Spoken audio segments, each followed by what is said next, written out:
Yo, what's good everybody? Today we have a pretty interesting unboxing because this specific shoe, originally at one point in time, it was a lot of people's grails. I wouldn't say it was mine, but I do know when they first came out, I definitely wanted them and I didn't get them. And now, what, nine years later, they do a reimagined series. So essentially they make it a little bit better, having their own spin on it. And now these are under retail and people are literally waiting for them to go on sale versus purchasing them. So this is an interesting shoe that we're gonna unbox it. And I'm gonna go in this video and tell you, why these things are happening, why the lack of interest, why people are waiting for this to go on sale, why nobody buying them when, 9 years ago, this was just a crazy shoe to have. So. And also, this was my first time in Austin, and I was able to check out all of the sneaker stores that they have. And I ain't gonna lie, I don't think they have a better sneaker environment when it comes to Dallas, but they do have better stores than us essentially, and they have more stores. But obviously, this was like I said before, it was a very calm release. So obviously I didn't see Austin's resellers, their sneaker community. I did see a handful of people, coming into the shop, just talking to the owners, which I feel like is a very good community that I would like to be a part of. But that's near here or there. I might do a video of exploring the best sneaker stores in each city/state. Let me know if you guys would be interested in that. But back to the shoes, man. We got the Air Jordan 1 Reimagined Black Toes, and I love how they did. We have a special box. Even the 85 Breads, they didn't even get a special box, which is kind of crazy for all of the hype that they built around it. And for this shoe to be deemed as the quote-unquote consolation prize. And a lot of people don't like that narrative, and I'll also get into that here in a second. But this is a very unique box. I think this alone adds a lot of value to the box. And you got the vintage Michael Jordan here with the shoe itself on the box. I think that's pretty dope. I think, at least for me, this is my first time ever seeing a box like this. I don't know if they've done it in the past, before I was in sneakers, before I was born. But if they did, let me know in the comments. But this is actually one of the coolest boxes for not a collab or anything. This is still just a regular release. And even all the reimagined, they didn't come with anything crazy. The Lost and Founds obviously came with a really great box. I know I have the reimagined cements. I don't think they came with anything different. The breads, they didn't come with anything different. I think this is the only other one. So I love the reimagined series, bro. I really do. I think it's the best thing. And it's kind of sad to see this specific shoe get kind of pushed out in a lot of outside factors that, I don't know, we're gonna talk about it. I just want to get the details out of the way, but there's a lot of things that it feels really bad, because I think this shoe, and I'm not even a fan of it right now, but I still think it should get its recognition. So here we have the paper, and we have this okay, I don't know why I thought anything different was gonna happen, but let's talk about it, because even the paper, bro, it's a lot to go on. First, we got the vintage wings with the Nike. I like this vintage font a lot. This is really cool. And I've said this on a lot of other videos.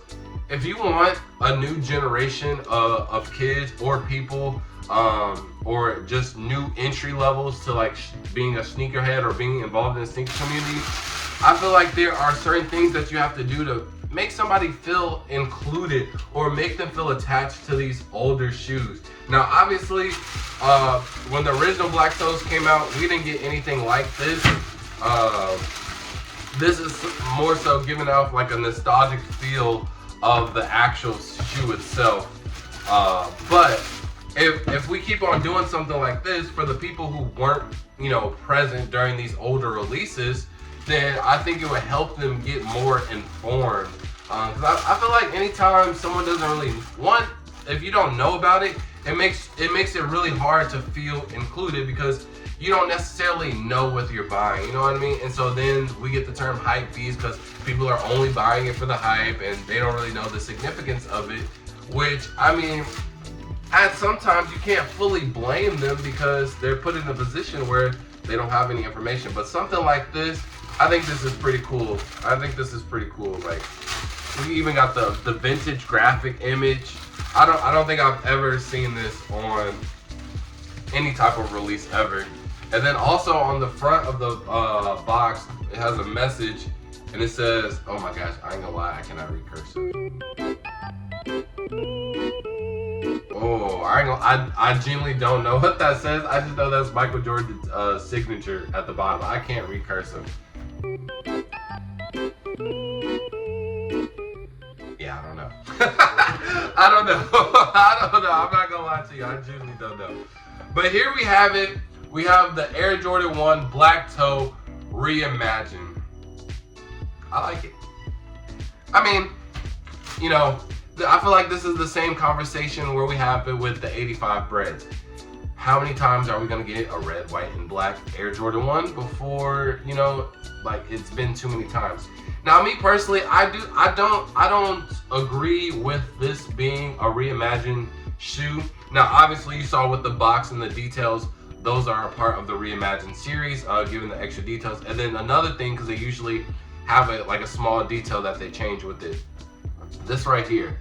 A lot of people didn't like the Air Jordan right here. And I don't like it either because that right there just reminds me of like an Air Jordan 1 mid. That's what it makes it look like. That I genuinely don't like this font on there. And that would okay, I'll put it like this. If I really wanted this shoe, like from 2016, and I still wanted it, I don't think this would be a game changer for me not to buy it at all. But this doesn't convince me of, because I don't want the shoe anymore. Like, this was 2016 when I originally wanted the shoe. I don't want it anymore. My taste has kind of changed. I'm kind of burnt out on Jordan 1s. But if I still wanted it, or if there was a way to convince me to get the shoe, I don't think this detail helps me or a lot of other people. So that is one factor why this shoe is not, you know, that's one of the main things that a lot of people don't like. Now, we do have two sets of laces. We have one red, one black. There is no white, which I don't think it would really be necessary. I don't really think the red ones are necessary either. It'll low-key make it look like the bloodlines, the Air Jordan 1 bloodlines. But so that's the main factor. Other than that, quality is really good. You know, standard. The leather, you can see how plush it is. Not too stiff, not too bad whatsoever. Kind of has like that age kind of midsole, just a little bit. It does have that off-white color, so I'm not mad at it just from an Air Jordan 1 perspective. It ain't too much to talk about a simple Air Jordan 1. Now, we just went over the first reason. Now let's go over some other ones. Two, obviously, Jordan 1 fatigue, bro. Jordan brand, I don't know what they're... Actually, I do. That's why they have a new CEO, they have a new president, all that, because they were not thinking correctly. But when the Jordan 1 era was going crazy, that was like, I guess 2015 to 2019. I would say kind of slowed down during 2020 because that's when we got Dunks and people started doing that, and then Jordan 4s and et cetera, and then New Balance, yeah, you know. But during that wave, it was like Jordan 1s was like, it was always going to be the shoe that resells. Like, no matter what, you're gonna get a Jordan 1 release regardless, and you're gonna be able to make some money. I think it was just kind of a staple to have a Jordan 1 in the collection, to keep on having as many as possible, to get as many colors. And then after that, they just kept on running with it. And then they didn't even stop when it was clear as day that no one was buying these anymore. These were going on sale, these weren't selling out anymore, and they were just giving us a lot of BS colors. So a lot of people do have Jordan 1 fatigue. So even though this was like the craziest thing in 26, I don't want to say craziest, but it was one of like top 5 Jordan 1s back then, outside of like just collabs and stuff. Everybody wanted these, and I was a part of it. But now it's 9 years later, I have, you know, 12 pairs of Air Jordan 1 highs. I have a couple of red, white, black variants of a Jordan 1. I don't really think that there's too many more that I need. You know, it doesn't do too much for me to really make me gravitate towards the shoe to want to purchase it. And it's like, again, I have this shoe already, essentially, right? Just in a different colorway. Maybe because I have the bread toes. So how much different are the bread toes from this? Obviously, it's a little bit different, but and I already have I got the bread ones, the patent leather ones. So I was like, I got a lot.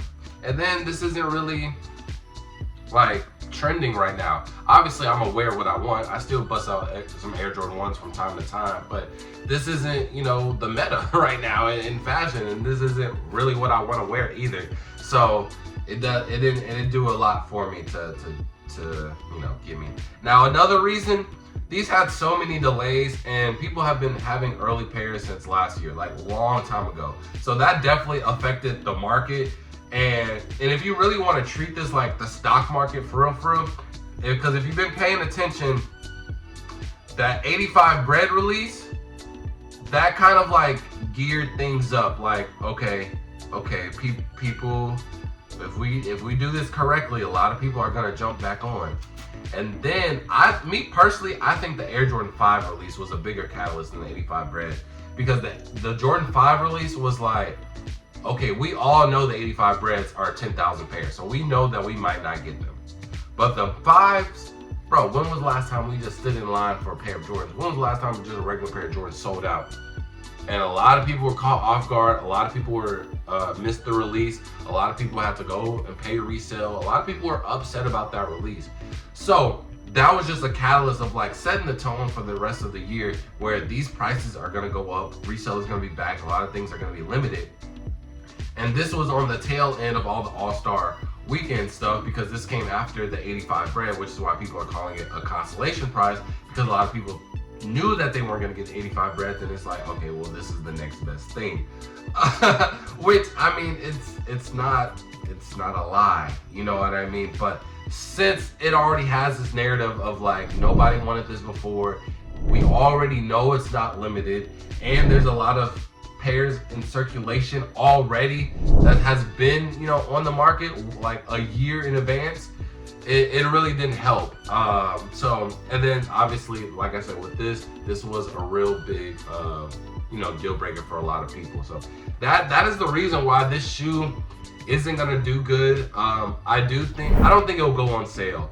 I think eventually they will trickle down in sizes.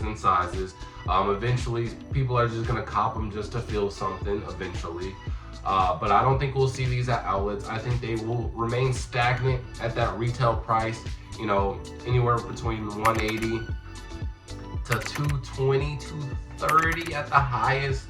But yeah, I don't think it is gonna go way below retail. I don't think it's gonna go way above retail. I really think it's gonna be at that just retail on the spot. But overall, this isn't a bad shoe. Again, I would say it's more so preference about this, but the details when it comes to the box, that truly impressed me. I would love to have this type of box, this type of details for a shoe that I actually wanted.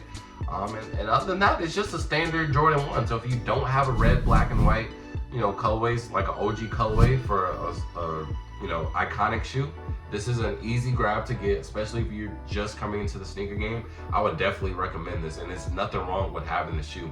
And the thing about a lot of these shoes, a lot of the shoes that don't sell out or GRs, those really be the shoes that you get the most compliments about, especially even from a Hypebeast, because it's like, let's just say I'm a Hypebeast and I see somebody, and I'm like, dang bro, you got the black toes. That starts a whole conversation like, yeah man, I wanted them, but this and that, but nah, those are hard on feet, man. You might convince me to get them. I've been going back and forth. I get way more compliments on my GRs than a lot of my hypes and collabs. So just take that for a bit of advice if you are new to the sneaker game. And with that being said, man, make sure to leave a like, comment, and subscribe to the channel, man. Let me know how you feel about the Air Jordan 1 Reimagined, man. How you feel about the whole consolation prize, about the stock market, things like that. And with that being said, out. Peace.